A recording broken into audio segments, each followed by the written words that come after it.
Now that we've finished the submodules, we need to finish configuring the main module. If you can remember, we started with the versions in the main module and populated everything here that we'll need for the main module. We also went ahead and created the initial variables that we'll be using. We also specified the locals that we'll be depending on with our resources. Then we went ahead and defined the data resources and also added the backend with the correct region, the key that we'll be using for our state, and the bucket name. Now next, we need to finish the main.tf and also populate our outputs.tf. So in the main.tf, we'll begin with the first resource, which is the VPC resource that will be coming from a module that is supplied by the AWS provider on Terraform. This is a public module, anybody can use it. The module version will be 5.5.1. Then I will need a few arguments here.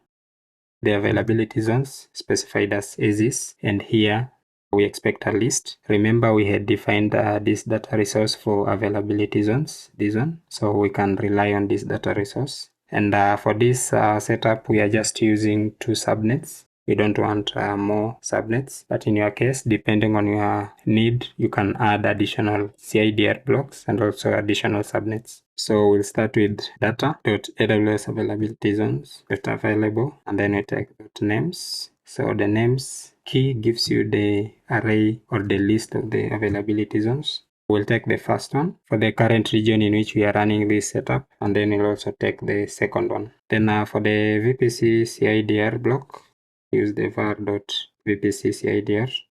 We need to enable DHCP support, set it to true. We need to enable DNS hostname, and then we need also to enable the NAT gateway for internet traffic. For this setup, we'll be using a single NAT gateway, but for a production setup, make sure this value is set as false to enable a NAT gateway to be provisioned per availability zone. This one will increase your availability in case one of the availability zones is down, then your VPC can still be accessed. We'll be adding the subnets. So we start with the public subnets. This will come from var.public subnets, which was a list of strings. Then we have the private subnets, which will come from var.vpc private subnets. And then we'll add the tags for the public subnets below the public subnets entry. So for public subnet tags, we'll be passing in the VPC underscore public subnets tags. We'll do the same for private subnets, and these will come from var.vpc private subnets. Then we have tags where we pass the name for our VPC. We can get creative with this one. For the minimum, we need the project name so that we can identify this VPC easily. And then on this, you can attach any other string. You can even generate this name in the locals.tf and then add it here. Once you've set up the VPC, we need to initialize the EKS cluster security group. And then after that, we initialize the cluster itself. So these resources will be created under a separate block. And for the security group, we'll initialize it with the EKS Fargate SG name.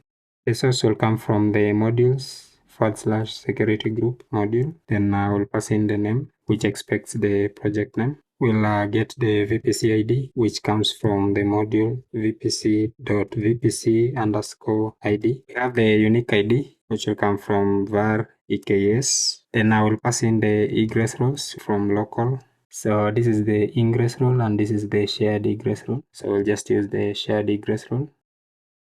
And then for the ingress roles, we'll be using the ingress roles that we created, the EKS Fargate ingress roles. This is the variable name, this one here. Next, we initialize the cluster module, which we'll just call EKS Fargate. The source will come from modules /Fargate cluster. And then we can pass in the following variables. So for the name, it requires the var.name. For the unique ID, we need var.eks unique ID. VPC ID will be the same as the one for the security group above. Then we have the IAM role path, which will come from var.eks default IAM path. Then we have KMS key deletion window in days. This will come from the variable EKS KMS key deletion in days. We can specify whether we want to enable the cluster encryption using the variable EKS enable cluster encryption. We have the cluster version, which comes from var.eks cluster version. We have the subnet IDs. We have to concatenate both the public and the private subnet IDs. So here in this setup, we need to add public subnets because we'll be using an internet-facing load balancer to reach our applications. So this load balancer will be created in the public subnet. We're going to concatenate the module.vpc.private subnets and also module.vpc.public subnets. We'll pass in the security group IDs. We'll create our own list from the sg.id.